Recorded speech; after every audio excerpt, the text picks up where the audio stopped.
अस्सलाम वालेकुम my YouTube family. उम्मीद करती हूँ सब ठीक ठाक होंगे, खैर खैरियत से होंगे। Welcome to another day another vlog. अच्छा, आज मैं जा रही हूँ अपने इन लॉज की तरफ और मैं अकेले जा रही हूँ। बहुत मुश्किल हो रहा है यार, मतलब इतना सामान मैं आपको बताती हूँ कि सिर्फ उसकी मैंने रानैन की खाने की क्या पैकिंग की है। मतलब वहाँ पे बहुत मुश्किल हो जाता है इसके लिए चीज़ें लेना, तो इसलिए मैं सारा सामान पैक करके लेके जा रही हूँ। ये जो बैग है ये सारा इसके खाने का सामान है और कुछ भी नहीं है, मेरे खाने का भी नहीं है। तो चले मैं अपना ससुराल भी आपको दिखाती हूँ। मेरे हस्बैंड के कॉल पे कॉल, मैसेज पे मैसेज आ रहे हैं, निकलो निकलो, 3:30 की टिकट है और 3 इधर ही हो गया और 40 मिनट का रास्ता है। तो मैंने कहा अच्छा जी कर दे, राइड बुक कर दे। तो वो डांट पड़ी है, जल्दी जल्दी चलते हैं, फिर आपको दिखाती हूँ। Let's see.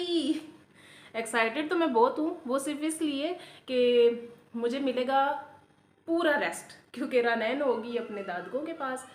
मैं आराम से बैठ के खाऊंगी पीऊंगी और रेस्ट करूंगी, नींद पूरी करूंगी। देखें, ऐसा ही होता है, ये ऑपोजिट होता है, क्योंकि लास्ट टाइम रनैन ने इतना तंग किया था, वो उनके पास जा ही नहीं थी रही, मेरे पास से तो निकल ही नहीं थी रही।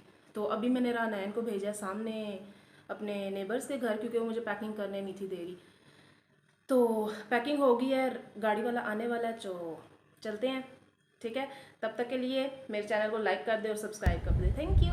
ये देखें जी, पैकिंग कर ली है उसके सारे सीरियल्स, ये क्रीम ली, ये ड्राई फ्रूट्स लिए थे, एग्स लिए थे, ये वैसी स्लांटी ले ली थी। अच्छा, ये इसकी ड्यूरिंग दी ट्रैवलिंग का सामान था। नगेट्स से थोड़ी सी चूरी इसने खाई थी, थोड़ी बचा दी थी, वो मैंने रख ली, और एग था और ये सारी घी वगैरह रखा और इसके नगेट्स रखे थे। अच्छा, इन ड्राइव आ गई थी। अब हुआ ये था कि इन ड्राइव तो आ गई थी, मेरी बेटी जो है वो पीछे मार्केट चली गई थी साथ वालों के साथ, मतलब जो नेबर्स हैं वो उसको ले गए थे। वो इतनी देर हो गई कि मुझे 2:15 जो है वो घर ही हो गए थे।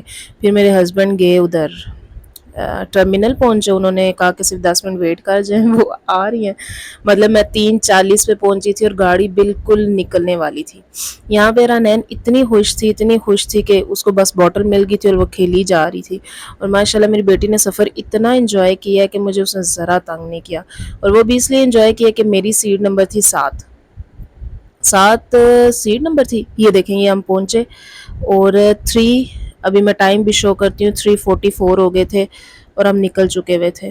और हुआ कुछ यूँ कि घर की कीज़ मेरे पास रह गई थी। मैंने बोला कि प्लीज़ गाड़ी रोक दें। इन्होंने कहा नहीं जी, गाड़ी नहीं रोक सकती। मैंने कहा पीछे वो कैसे ओपन करेंगे। मैं अच्छी खासी गुस्सा हो गई, फिर उसने आगे जाके रोकी गाड़ी। फिर मैंने गैस को कॉल की कि आगे आके ले जाए।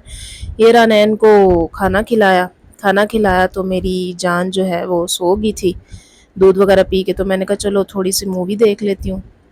तो मैंने वैसे ही रैंडम ही मूवी लगाई थी, अजीब सी मूवी थी, बस वही जो स्कूल कॉलेजेस में आजकल हो रहा है, वही लव स्टोरी बताई हुई थी कि कॉलेज से इनकी लव स्टोरी स्टार्ट हो जाती है। बस मुझे नहीं अच्छी लगी मूवी, और हाफ ही तकरीबन हुई थी तो हमारा टर्मिनल आ गया था। शोरकोट, जो ही शोरकोट आता है वो ले लेते हैं, हेडफोन्स वगैरह ले लेते हैं और सारी स्क्रीन बंद कर देते हैं। तो शोरकोट आया। अच्छा, सबसे बड़ी बात कि मुझे ना जगह का पता नहीं चलता, क्योंकि मैं फ़र्स्ट टाइम अकेली आ रही हूँ, जा रही थी ससुराल जा रही थी, तो मुझे नहीं पता कि कौन से जगह पे मैं पहुंची हूँ। मुझे बार बार कॉल करके पूछे थे कहाँ पहुँचो कहाँ पहुँचो, मैंने कहा मुझे नहीं पता। तो मैंने अपनी लाइव लोकेशन शेयर की कैस के साथ, फिर मैं उनसे पूछ पूछ के बता रही थी कि मैं यहाँ पहुँची हूँ। सिर्फ मुझे शोरकोट का पता था। इतनी ग्रीनरी थी और इतना पानी था, और छोटे छोटे कुछ चीज़ें मैं कैप्चर नहीं कर सकी, क्योंकि रानैन कह रही थी कि बस मोबाइल को छोड़ दो, शीशे के साथ मैंने ही चिपकना है।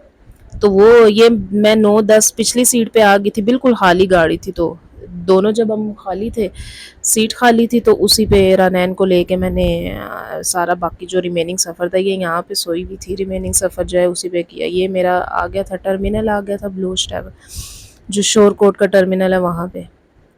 अब मुझे ये भी नहीं पता कि शोरकोट वैसी है क्या, बेसिकली बस लिखा हुआ था। तो मैंने कहा जी मैं शोरकोट पहुँच गई। शोरकोट से आगे तकरीबन मेरा हाफ आवर लगा था, 40 मिनट्स हाफ आवर लगा था। और शोरकोट ज्यों ही गाड़ी खड़ी हुई, मेरी कॉल आई कहाँ पहुँचे, और रानैन उठ गई। एक तो जब मेरी कॉल आती है और किसी की वजह से रानैन उठती है ना, इतना मुझे गुस्सा आता है। ये यहाँ की टॉक शॉप है और यकीन करें इतने इनके प्राइजेस हाई थे। वैसे मैं नीचे नहीं थी उतरी, कैसे मुझे बोला था कि नीचे ना उतरना। मैंने कहा अच्छा चलें, ये 10 मिनट कोई गाड़ी गुजरी थी कि रुकी थी, और फिर दोबारा सफ़र पे रवाना हो गए थे हम।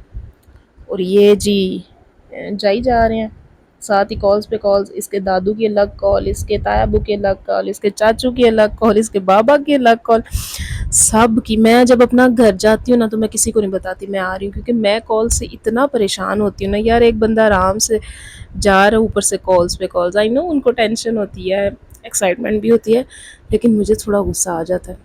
खैर यहाँ पे पता नहीं कौन सी कटाई हो रही थी, गंदम की तो अभी होती नहीं है, कोई कटाई हो रही थी कि लोग छोटे बड़े सारे बच्चे बूढ़े लगे थे काटने। और ये इतना पानी था, पता नहीं अब ये कौन से दरिया का पानी है, आई डोंट नो कौन सा दरिया है, पर पानी इतना ज़्यादा पानी था, बहुत बहुत ज़्यादा पानी था कि भरा हुआ था डैम।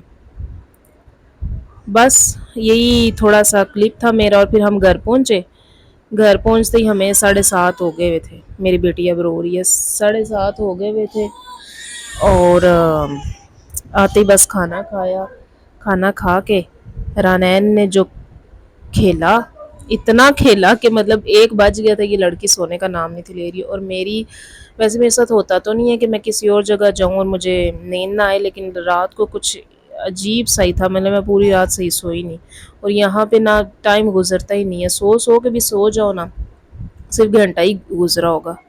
यहाँ पे मेरी बच्ची उठी हुई थी और ये इतनी फोकस्ड होके सबको देख रही थी, पहले तो शीशे के साथ ही चिपक गई थी और सबको देखी जा रही थी कि हो क्या रहा है। तो ये देखो कैसे खड़ी होके देख रही है। हाँ, ये मेरा सफ़र था, मैंने कहा आपको भी दिखाऊं। अब अहमदपुर देखो। और सबसे बड़ी बात, मैं अपने हस्बैंड को बहुत मिस कर रही हूँ, मैं उनके बगैर कभी नहीं आई। और मैं इतना उन्हें मिस कर रही हूँ ना, मेरा टाइम ही नहीं गुजरा कि मतलब कब फ्राइडे होगा वो वापस आएंगे और फिर मुझे लेके जाएंगे। ये जी ब्लोच ट्रांसपोर्ट का टर्मिनल था, यहाँ पे हमारा रिक्शा आ गया था, बिकॉज़ यहाँ पे इन ड्राइव ऊबर नहीं है। यहाँ पे मैं आई तो सारे चरपाइयाँ लगा के लेटे हुए थे, मतलब सोने की तैयारियों में थे। और बस ये मैंने खाना, ये बस यही खाया था, मेरे 23 आवर्स 24 आवर्स हो गए थे। घर आ गए थे जी, 7:30 घर पहुंचे थे। और सबको इतना वो प्यार आया हुआ था ना रनैन पे, सब ने कभी आते ही वो बाहर चली गई। तो बस मैं तब व्लॉग वीडियो रिकॉर्ड नहीं थी कर सकी। Next day, for the very next day मैं आज रिकॉर्ड कर रही हूँ।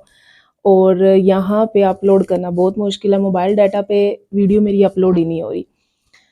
सो सेव कर लेते हैं, घर जाके कर देंगे, अगर हो जाएगी तो ठीक। तब तक के लिए अपना ख्याल रखिएगा बहुत सारा। वीडियो को लाइक कीजिएगा, शेयर कीजिएगा और चैनल को सब्सक्राइब कर दीजिएगा। थैंक यू, अल्लाह हाफिज़।